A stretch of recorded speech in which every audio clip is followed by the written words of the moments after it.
नमस्कार दोस्तों, धर्म रहस्य चैनल में आप सभी का एक बार फिर से स्वागत है। आज का जो ये अनुभव है यह अनुरागिणी यक्षिणी साधना से संबंधित है। अनुरागिणी यक्षिणी कौन होती है और इसकी साधना से कैसे अनुभव होते हैं, इसके बारे में आज का वीडियो है। और यह अनुभव के माध्यम से इस यक्षिणी को पत्नी के रूप में प्राप्त करने का संकल्प साधक द्वारा लिया गया था। तो चलिए जानते हैं। सबसे पहले मैं अनुरागिणी यक्षिणी के विषय में आप लोगों को बता देता हूँ ताकि आपको समझने में आसानी हो कि यक्षिणी आखिर होती कौन है। यक्ष लोक में निवास करने वाली बहुत सारी ऐसी कुंवारी कह सकते हैं, क्योंकि यह अक्षत योनि की होती है सारी की सारी यक्षिणियां। तो ज्यादातर यक्ष और यक्षिणी जोड़े में रहते हैं, लेकिन कुछ यक्षिणियां एक प्रकार से कुंवारी बनकर रहती हैं जब तक कि उन्हें उनका कोई स्वामी ना प्राप्त हो जाए। ऐसी ही यक्षिणियों की एक पूरी श्रेणी है जिसमें से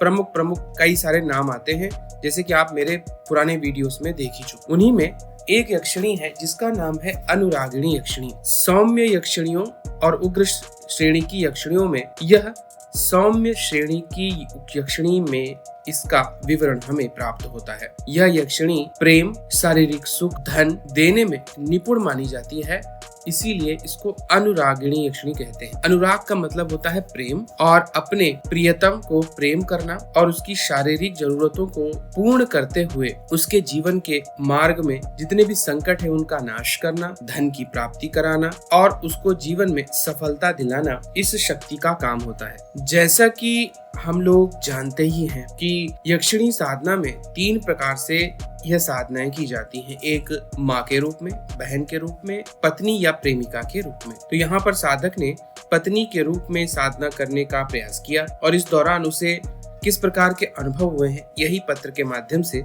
आज हम लोग जाने। तो चलिए पढ़ते हैं इनके ईमेल पर। नमस्कार गुरुजी, मैं काफी समय से अनुरागिणी यक्षिणी साधना कर रहा हूँ। मैंने आपके धर्म रहस्य चैनल से यह साधना खरीदी थी। मैंने अनुरागिणी यक्षिणी को अपनी पत्नी के रूप में लेने का संकल्प लिया। मुझे अब तक साधना के कई अच्छे और अजीब अनुभव हुए हैं, जिनमें कुछ मैं पहले आपके YouTube चैनल पर भी साथ में साझा कर चुका हूँ। मुझे नहीं लगता कि अनुरागिणी यक्षिणी के हर छोटे से छोटे अनुभव जो मुझे लगभग हर दिन होता है आपके साथ साझा करना जरूरी है। हालांकि आज मैंने एक बहुत ही अजीब स्वप्न देखा है जिसे मैं आपके साथ साझा किए बिना नहीं रह सकता हूँ। मैं एक यूनिवर्सिटी में एडमिशन लेने वाला हूँ, तो आज सुबह मुझे एक बहुत ही अजीब सपना आया। घटना का निम्नलिखित विवरण उस सपने से ही है जो मैंने आज सुबह देखा था। मैंने स्वप्न में देखा कि मैंने एक विश्वविद्यालय में प्रवेश ले लिया है, तो मैं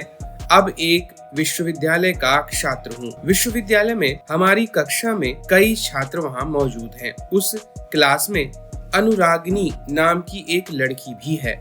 अनुरागिनी बहुत बड़ी और विचित्र प्रकार की लड़की थी। वह किसी से भी बात नहीं करती थी और खुद के साथ ही अपना समय बिताना पसंद करती है। एक दिन हमारे 5 मित्र हमारे विश्वविद्यालय की कक्षाएं समाप्त होने के बाद घर जा रहे थे। हम चारों लड़के थे और एकमात्र लड़की जो थी वह अनुरागिनी थी। हम ऑटो पर सवार थे। ऑटो के पिछले हिस्से में 3 अन्य लड़के बैठे हुए थे। मैं और अनुरागिनी ड्राइवर के बगल वाली सीटों में अगल और बगल बैठे हुए थे। वह एक दोपहर का ही समय था। शाम ढलने को थी कि तभी कुछ दूर जाने के बाद ऑटो में खराबी आ जाती है और कार के इंजन या अन्य हिस्से में कुछ शायद अलग तरह की दिक्कत हो जाती है। इसी के कारण वह ऑटो नहीं चल पा रहा था। ड्राइवर ऑटो से बाहर आया और गैरेज या मैकेनिक की तलाश में गया जो समस्या को ठीक कर सके। हम 5 लोग ऑटो के अंदर बैठे हुए थे। कुछ देर बाद बाकी 3 लड़के भी ऑटो से उतरकर इधर उधर घूम रहे थे और वह भी मैकेनिक की तलाश में ड्राइवर की मदद करने के लिए चले गए। ऑटो में मैं और अनुरागिनी आगे की सीटों में अगल बगल बैठे ही हुए थे। आसपास कोई नहीं था कि अचानक अनुरागिनी ने मेरा हाथ पकड़ लिया और मुझे चूमने लगी। मुझे अनुरागिनी उस वक्त बहुत पसंद आई, इसलिए मैंने इस बात पर कोई भी आपत्ति नहीं जताई। फिर अनुरागिनी ने मेरे साथ ऐसी हरकतें करनी शुरू कर दी जिनका जिक्र करना मेरे ख्याल से यहाँ पर उचित नहीं होगा। अनुरागिनी के साथ यह मेरी किसी भी तरह की पहली बातचीत थी। उस दिन से हम कुछ अच्छे दोस्त बन गए थे। अनुरागिनी सच में बहुत ही विचित्र लड़की। वह मेरे अलावा किसी से बात नहीं करती थी। हालांकि मुझे उसके पास जाने में बहुत शर्म आ रही थी। मैं उससे तभी बात करता था जब वह अकेली होती थी। इसके विपरीत वह मुझसे संपर्क करने में बहुत साहसी और निर्भीक तरीके से करती थी।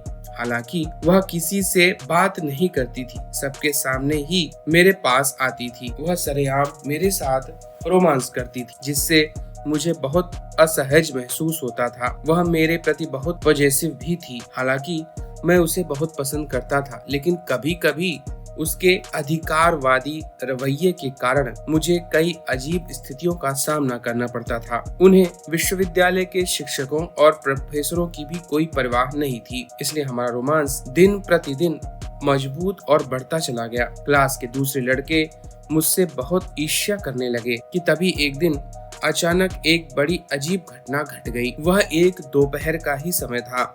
हमारी कक्षाएं लगभग खत्म हो चुकी थी। अनुरागिनी और मैं घर जा रहे थे। हम अपनी यूनिवर्सिटी की पहली मंजिल से नीचे ग्राउंड फ्लोर पर आए। हम भूतल पर एक कक्षा में दाखिल हुए। क्लास अभी भी चल रही थी, लेकिन कक्षा में कुछ ही छात्र उपस्थित थे। क्लास का एक लड़का मुझे धमकी देते हुए कहने लगा कि अगर आगे से उसे और मैं अनुरागिनी एक साथ दिखे तो वह मुझे मारेगा। शिक्षक की उपस्थिति में मेरे लिए यह उसने खुली धमकी दी थी। बाकी लड़के भी उस लड़के का समर्थन करने लगे जिससे मुझे अभी तक धमकी दी जा रही थी। प्रोफेसर भी चुप थे। मैं आमतौर पर बहुत शर्मीला और डरपोक किस्म का व्यक्ति था, लेकिन उस दिन न जाने मुझे क्या हुआ, मैं बहुत गुस्से में आ गया। मैं बहुत तेज आवाज में उस लड़के पर चिल्लाने लगा, क्योंकि दूसरे लड़कों और टीचर ने मुझे कभी इतने खराब व्यवहार में नहीं देखा था। मेरे गुस्से ने उन्हें सचमुच चौंका दिया था और आश्चर्यचकित कर दिया। अनुरागिनी कक्षा के ठीक बाहर खुले आसमान के नीचे खड़ी थी। वह बहुत खामोश और शांत थी। वह बिल्कुल भी चिंतित नहीं थी। मेरे और लड़कों के समूह के बीच विवाद जारी रहा। दोपहर होते होते शाम होने को आई। चारों ओर अंधेरा फैल गया। अचानक मूसलाधार बारिश होने लगी। मैंने देखा अनुरागिनी बारिश में खड़ी हुई थी, पूरी तरह पानी में भीगी हुई। विवाद खत्म होने के बाद मैं कक्षा से बाहर निकलने ही वाला था कि फिर मूसलाधार बारिश होने लगी। बारिश की गति धीरे धीरे बढ़ती जा रही थी। अनुरागिनी अभी भी बारिश में खड़ी थी।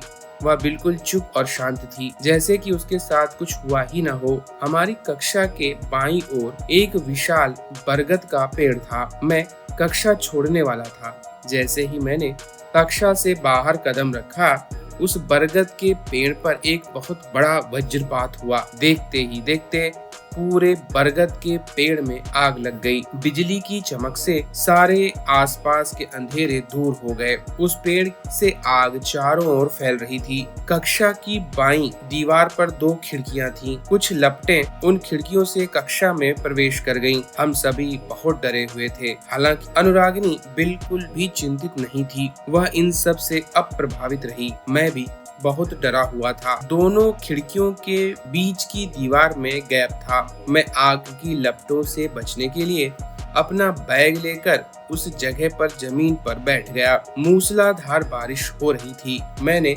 अनुरागिनी को बारिश में खड़े देखा। वह मुझे अपने पास आने का इशारा कर रही थी। मैंने किसी तरह अपने डर से छुटकारा पाया और बारिश में उसके पास गया। फिर मैं और अनुरागिनी विश्वविद्यालय के गेट की ओर चलने लगे। अभी भी बारिश हो रही थी। पेड़ अभी भी जल रहा था। बिजली के झटके लगातार हो रहे थे। बारिश और गरज के बीच कुछ दूर चलने के बाद मैंने पीछे की ओर देखा कि जो कुछ हुआ उससे अन्य लड़के और शिक्षक पूरी तरह से भयभीत और स्तब्ध थे। तभी मैंने सपने में देखा कि अनुरागिनी और मैं बारिश में गायब हो गए। फिर कहीं जोरदार वज्रपात हुआ। उस बिजली की आवाज से मेरी नींद खुल गई। मैंने पाया कि यह एक सपना था। कहीं भी बारिश नहीं हुई, ना ही वज्रपात हुआ। वह एक अच्छी धूप वाली सुबह थी गुरुजी। तो गुरुजी, यही है मेरा अनुभव जो मैंने अनुरागिनी यक्षिणी साधना के दौरान किया। इसके बारे में कुछ बताएं। तो देखिए, यहाँ पर आप लोगों को स्पष्ट रूप से पता चला होगा कि प्रेम देने के लिए यह शक्ति जानी जाती है। तो इस तरह की माया और कहानी का निर्माण करती है जिसमें उसका प्रेम आपको स्पष्ट रूप से दिखाई पड़े। यहाँ पर उसने ऑटो ड्राइवर के माध्यम से उस वक्त प्रेम किया और अपने प्रेम की ताकत को दिखाने के लिए बाहर बारिश में भीगने लगी। जब वह यह समझा रही थी कि कोई भी मेरे इस प्रिय यानी प्रियतम को किसी भी प्रकार से परेशान न करे, अन्यथा वह मेरे क्रोध का भागीदार बनेगा। और उसने अपनी शक्ति को दिखाने के लिए ही मूसलाधार बारिश में अपने आप को खड़ा रखा, ताकि वह क्रोधित तो हो लेकिन अपने क्रोध को शांत भी रखे। और अपने क्रोध की शक्ति को प्रदर्शित करने के लिए उसने वज्रपात और एक पेड़ में आग लगाकर यह दिखाया कि अगर कोई उसके पति को किसी भी प्रकार से परेशान करेगा या